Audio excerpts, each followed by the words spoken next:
Llegamos ya al final de nuestro programa, Ricardo. Sí, pero bueno, nos queda esa parte que yo que sé que es tu favorita del programa. Es mi favorita. Porque acaba de llegar Chris Cons. Bienvenida. Buenas noches, Chris. Buenas noches, ¿qué tal estás? Muy buenas. Qué raro que coincidamos tú y yo en el micro, ¿eh? Sí, Esto puede ser o muy bueno o muy malo. Es raro, podemos discutir o lo que quieras. ¿De qué nos vas a hablar hoy? Pues quería hablar del tema de los anticonceptivos y así, que yo creo que es un tema que es como el gran desconocido en la iglesia. Se sabe como que, pues, que hay gente que dice que se dice que no es bueno usarlos, tal, pero hay como mucho desconocimiento. Entonces me parecía un tema interesante para abordar. Pues venga, va, adelante. Vale. ¿Qué nos quieres compartir? Pues mira, sí que es cierto, ¿no? Desde la Iglesia siempre ha defendido el tema de que pues el matrimonio, el sexo es muy bueno y que hay que respetarlo. O sea, a mí me encanta porque la Iglesia Católica a mí me parece la gran defensora del sexo bien que hay, ¿sabes? Entonces, me encanta todo esto. Entonces, siempre a pesar de la sociedad, de las derivas que ha habido, pues siempre ha defendido pues, el sexo bien vivido, en plenitud. Y que es el sexo que hace plena a la persona y el sexo felicitario, todo esto. Entonces sí que es verdad que cuando surgió el tema de los anticonceptivos, la posibilidad de eliminar o cortar la fertilidad de las personas para poder tener sexo sin que buscar o sin que hubiese un embarazo, bueno, eso tuvo unas consecuencias sociales ahí unas consecuencias sociales y vitales y de todo. De hecho, incluso me hizo mucha gracia leyendo el libro el otro día de Nadie nace en un cuerpo equivocado, ¿no? Como los propios autores relacionaban todo esto con el tema de que se desvinculó la fertilidad, el tener hijos del sexo. Entonces, que esto todo ha desencadenado en lo siguiente. No es que ellos no defendiesen los anticonceptivos, de hecho los defienden, pero sí que es verdad que se ve que hay una repercusión social. Entonces, hay un momento en el que la Iglesia tiene que tomar una decisión con este tema y la Iglesia defiende que los anticonceptivos no es el plan que Dios tiene para el sexo. Entonces, ¿por qué?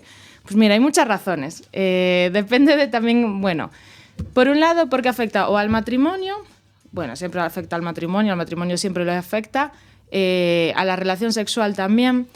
Una relación sexual plena, bien vivida, o sea, pues tiene que ser esto, ¿no? Una plena entrega total, absoluta, indisoluble para siempre.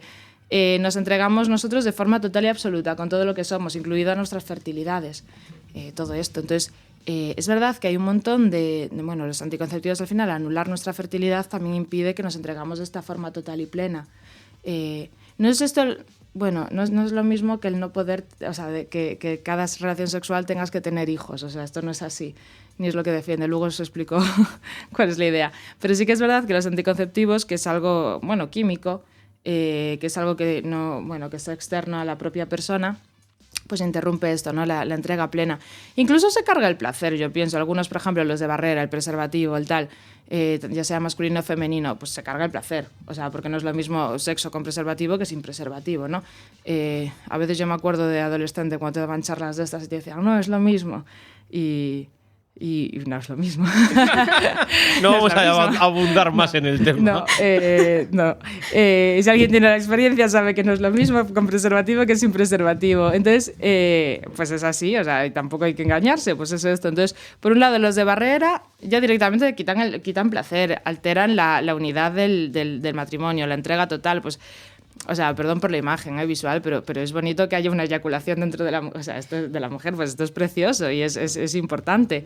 Entonces, esto tiene que producirse para que haya y suceda esa entrega total. Pero luego están los anticonceptivos que son más de hormonas. Claro, esto es un tema a mí me parece que es ver la fertilidad como si fuese una enfermedad. O sea, aparte la mayoría van siempre para la fertilidad de la mujer, ¿no? Dirigidos, pues eso, la pastilla anticonceptiva, todo esto. O sea, mi fertilidad no es una enfermedad. O sea, yo no tengo que estar tomando pastillas para evitar un embarazo y para evitar ovular, que esto es algo que la gente no sabe. No sé qué se piensan que son unos anticonceptivos, pero lo que la pastilla anticonceptiva lo que provoca es que tú no ovulas. Claro, no ovular...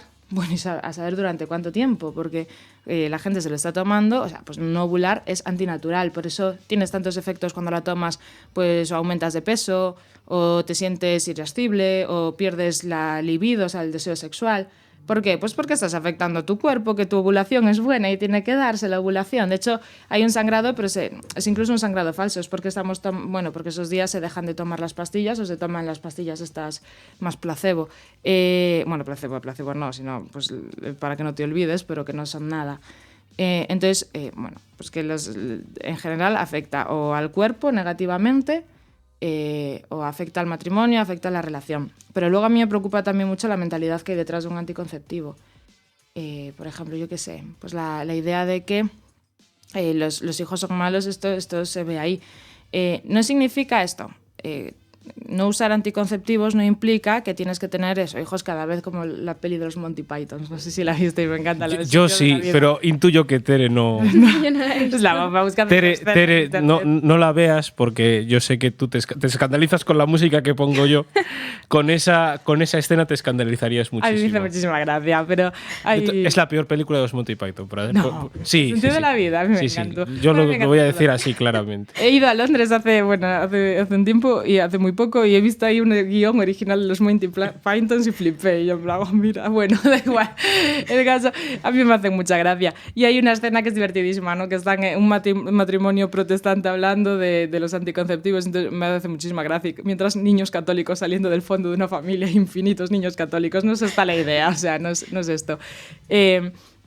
Está bien, el matrimonio tiene que discernir porque son responsables. Hay gente que piensa que no y que hay que dejar que Dios haga y entonces cada uno que tenga sexo cuando quiere y que Dios haga. Esto no es una voluntad más perfecta de Dios, o sea, no es estar más cerca o tener, o sea, más cercanos de la voluntad perfecta de Dios. Esto no es así. Un matrimonio son responsables, precisamente se casan y el matrimonio es válido porque son responsables y tienen que discernir ellos con Dios, hombre, y si quieren con la ayuda de un director espiritual, yo qué sé, cuántos hijos quieren tener, pero esto ellos lo deciden. Entonces tienes que discernirlo y en función de eso puedes usar la mujer, el hombre desde que empieza a tener espermatozoides siempre es fértil. La mujer no, la mujer desde que empezamos a ovular hasta que dejemos de hacerlo, todos los meses tenemos un ciclo, ¿no? Que es de más o menos 28 días. Pues en ese ciclo 48 horas ovulamos, que es el momento en el que te puedes quedar embarazada, ni antes ni después, son esas 48 horas. Es verdad que los espermatozoides viven una media de 5 días en el útero, en el cuerpo de la mujer, perdón, no en el útero, en nuestra postal. Entonces, es importante, pues saber esto, ¿no? Si yo tengo un sexo ponle 7, yo qué sé, 5 días más o menos antes de ovular, pues es posible que cuando ovule haya un espermatozoide, una chica suele ser, da igual. Un espermatozoide salvaje bueno, apareció. Pero normalmente los espermatozoides de mujeres XX son más lentos, pero están más tiempo, en general. Se dice esto, se puede, si alguno queréis un niño o una niña, podéis probar, ¿no? Jugando con esto. Y los chicos son más rápidos, pero se agotan antes, entonces, se van antes. Entonces, si tienes sexo los 5 días previos a ovular, pues es probable que tengas un embarazo. Entonces, esto hay que tenerlo en cuenta. Y genial. Entonces, nada. Entonces, simplemente es aprovechar tu propio ciclo y conocerlo para saber cuándo tener hijos o cuándo tener sexo o no. De hecho, estas son las típicas cosas que se explican, por ejemplo, en los cursos prematrimoniales y cosas por el estilo. Deberían explicarse. Sí. Oye, pero es un tema muy interesante el que planteas porque luego entran otras derivadas, ¿no? Por ejemplo, los anticonceptivos de barrera también sirven para prevenir algunas enfermedades y demás, ¿no? O sea, que se mezclan ahí un montón de temas. Pero sí que es cierto que nosotros tenemos que, como cristianos, mantener esa visión positiva y abierta a la vida de la sexualidad. Sí, no, y que es súper bueno. Y aparte es ver el matrimonio, o sea, los hijos también como una bendición, porque a mí, cuando empecé yo a trabajar con estos temas, mi hijo estaba viendo la tele y salió un anuncio de Durex y decía... se puede llegar a sufrir un embarazo. Y yo dije, qué cabrones son, perdón, pero sufrir un embarazo, o sea, ¿cómo sufrir un embarazo? Los embarazos son una alegría.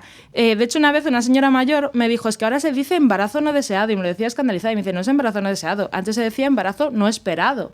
Pero el niño es deseado. De hecho, independientemente de que esos padres, esto es así. Hay padres por accidente, pero niños por accidente. Todos hemos sido amados y tenemos un valor infinito independientemente de que nuestros padres nos quieran o nos buscasen o no. Entonces, esta mentalidad por ese tema. Y luego hay un problema, que hay mucha gente que piensa, pues uso anticonceptivos y cuando deje de usarlos me voy a quedar embarazado. Y a veces no. muchas veces no. Hay muchísimos casos. A ver, yo siempre digo, cuando veas un matrimonio, si es católico, que lleva más de 2 años casados y no tienen hijos, probablemente es porque les está costando. Entonces, que hay gente que tiene la lengua muy, muy ligera para estos temas y comentar. ¿Y es mejor no preguntar o...? No preguntar nada. O por lo menos no ser burro a la hora de preguntar. Sí, y si pregunta, o sea, y menos estos comentarios de que ya tenéis que estar teniendo hijos, pero no seas tonto. O sea, estos chavales a lo mejor están sufriendo muchísimo. Es que me enerva esto, porque he visto muchos matrimonios sufrir, yo no estoy en ese caso, pero... Y de repente hay gente por detrás que, a ver, ¿cuándo tenéis hijos? Te voy a contar yo a ti, amigos, que hay gente que es un poco delicada. Entonces, estos temas que también es así, o sea, pues a lo mejor intentas tener hijos y no es fácil. Entonces, no sé cuánto tiempo me queda, decídmelo antes de que yo siga con este tema, pero... 10 minutos, corto ya, yo no sé qué me dicen, pues adelante. Entonces, nada, que esta mentalidad, entonces importante, pues a lo mejor tú te casas, quieres tener hijos y no es factible. Usar anticonceptivos de hormonas puede provocar esta situación, claro. Hay que tenerlo en cuenta. Entonces, por un lado esto, y por otro, si no eres capaz, hay una cosa que es naprotecnología, que quería simplemente hablar de esto, soltarlo aquí. La naprotecnología es una ciencia para sanar el cuerpo de la mujer y del hombre y buscar esa... Naprotecnología. Naprotecnología, con N. Bueno, pues nos quedamos con ese nombre porque nos están amenazando con cortarnos la cabeza. Ya tenía que haber visto la hora antes de empezar a hablar. Entonces nada, Cris, muchísimas gracias por habernos acompañado y por haber puesto encima de la mesa un tema además tan importante, porque como dices, ha cambiado la sociedad. Sí. Parece que no, pero ha cambiado la sociedad. Ha cambiado mucho. Muchas gracias, Cris. Nada, a vosotros, un abrazo.